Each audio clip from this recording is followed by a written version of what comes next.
And happy Monday to you. Welcome to a new week. So let me ask you a question.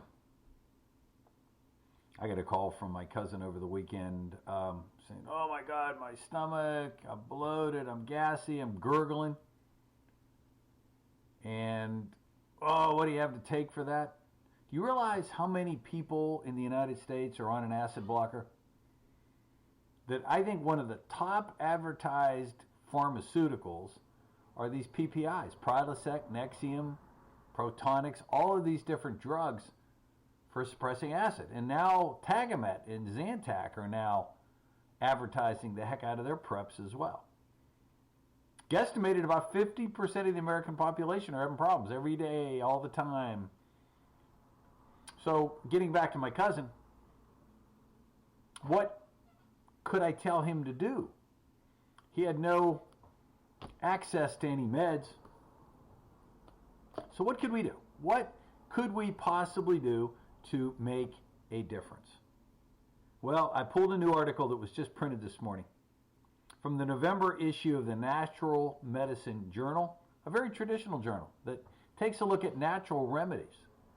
This is an article written by Tina Kaczor, Kaczor, an ND, and Carolyn Gazella. Now, they had the opportunity to work with Muslims during Ramadan. During Ramadan, and I apologize for not really being on top of things, fasting is a part of that. Part of the purifying times, I assume. So this article allowed for scientific data to be pulled during that time. So we'll talk about that and much, much more. Hang in there for 1 second. The information you hear on the Nutrition Shop Health Talk with Dr. Len is strictly educational and is not intended to diagnose or treat any disease. Any healthcare decision should be discussed with your health professional. And now, here is Dr. Len. And as always, we're going to be talking about the benefits of fasting, and could fasting be the remedy that you need to fix that gurgling gut that you have? We'll get started right after our natural anthem.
Again, this article is talking about remodeling the gut microbiome during Ramadan-associated intermittent fasting. So as we go through this, we're going to redefine what intermittent fasting is.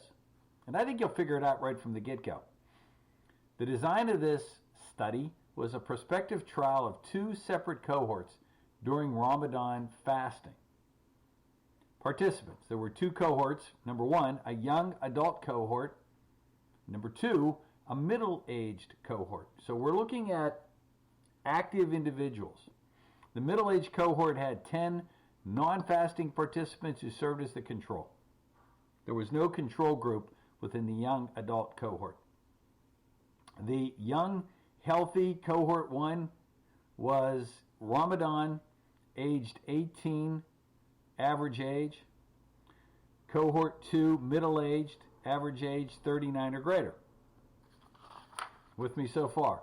All volunteers observed an overnight fast that lasted approximately 16 hours in observance of Ramadan. Outcomes measured. The primary outcome was the analysis of the gut microbiome, a composition pre and post Ramadan. So how did they do that? They did it with stool analysis. Gut microbiota was analyzed for composition, what was in there, diversity of the bacteria that was present, and taxonomic abundance using next generation sequencing and 16S ribosomal RNA gene sequencing. That is a test called the gut zoomer, along with data processing techniques in both cohorts. The healthy young cohort, only fecal samples were used for comparison. There were 3 time points: day 1 of Ramadan, day 15, and day 30. So they took 3 stool samples from these individuals. Healthy middle-aged cohort, fecal samples were analyzed the same way as they were in the young cohort. The time points for the middle-aged cohort were the start of Ramadan, the end of Ramadan, and 1 month after the end of Ramadan. So the middle-aged cohort went a month to the other side after the fasting was done. In addition to fecal samples, the researchers assessed body composition as well as several blood parameters.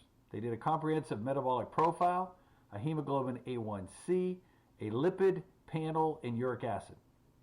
The cohort also filled out a food frequency questionnaire. Secondary outcomes included blood parameters, body composition, and food intake.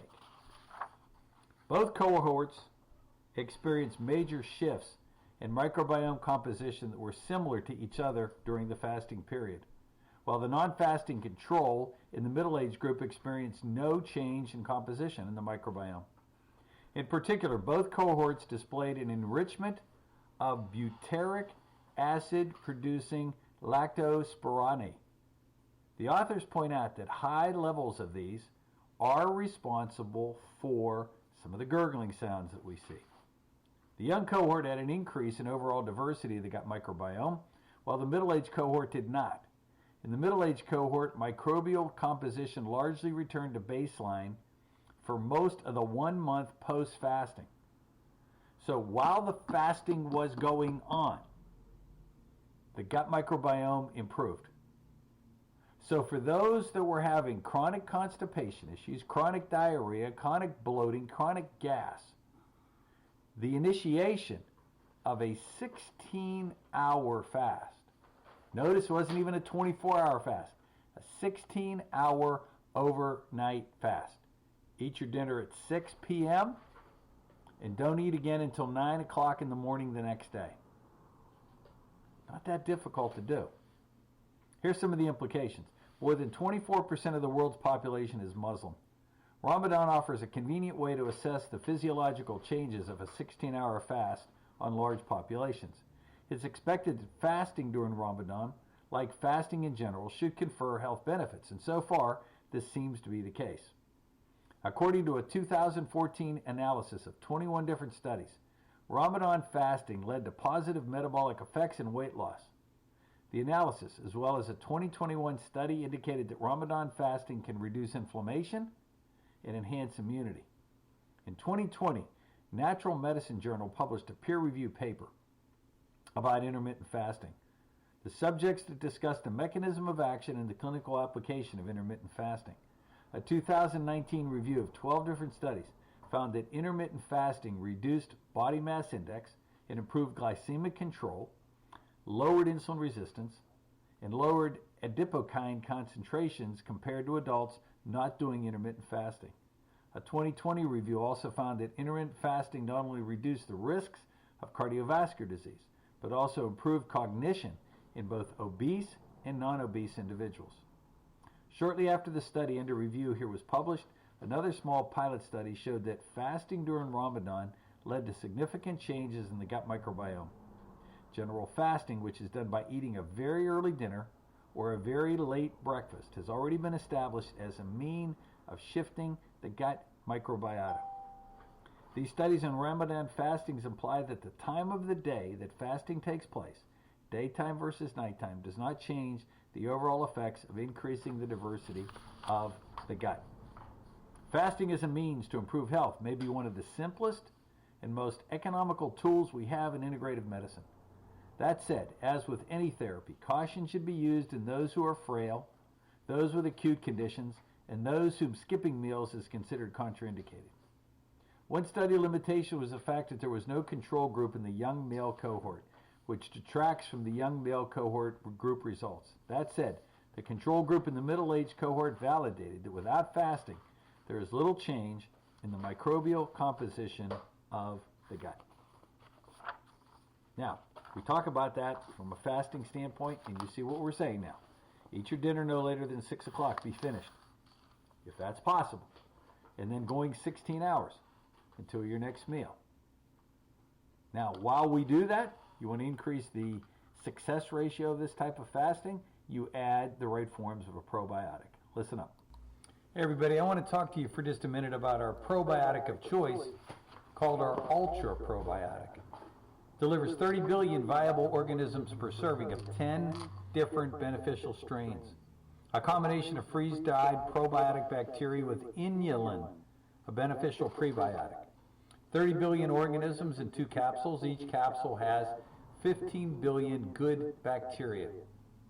Ultra Probiotic contains both probiotics and prebiotics that work together to support digestion in the immune system. Featuring a proprietary blend of 10 different probiotic strains plus inulin, a prebiotic that stimulates the growth of friendly intestinal bacteria to support colon health. As a dietary supplement, 2 vegetable capsules daily, preferably with a meal. Conforms to USP for weight, dissolution, disintegration, and maximum bioavailability. Contains no artificial colors, flavors, sweeteners, no preservatives, no sugar, no starch, no soy, no wheat, no fish, and it is sodium-free and non-GMO. Made in USA in an FDA-registered facility in Tennessee by good manufacturing practices. Again, our probiotic of choice, our Ultra Probiotic, 60 capsules in a bottle. If you want more information on that, by all means, give our staff a call at 678-228-8900. That's 678-228-8900. And get our Ultra Probiotic into your life for you and your family. Take care. So as we do radio shows like this, and we're asking and sharing with you some very simplistic ways to make changes. You having gut issues? Yes, sir. Gurgling, etc., etc.? You having problems like that? Could this be the solution you were looking for? But before you attempt to do that, I would strongly recommend you give us a call and let me know if you can schedule a time to be able to discuss this more in depth. Call our staff at 678-228-8900 or look it up on our website at thenutritionshop.net. God bless you, folks, and I'll see you back here tomorrow. Take care.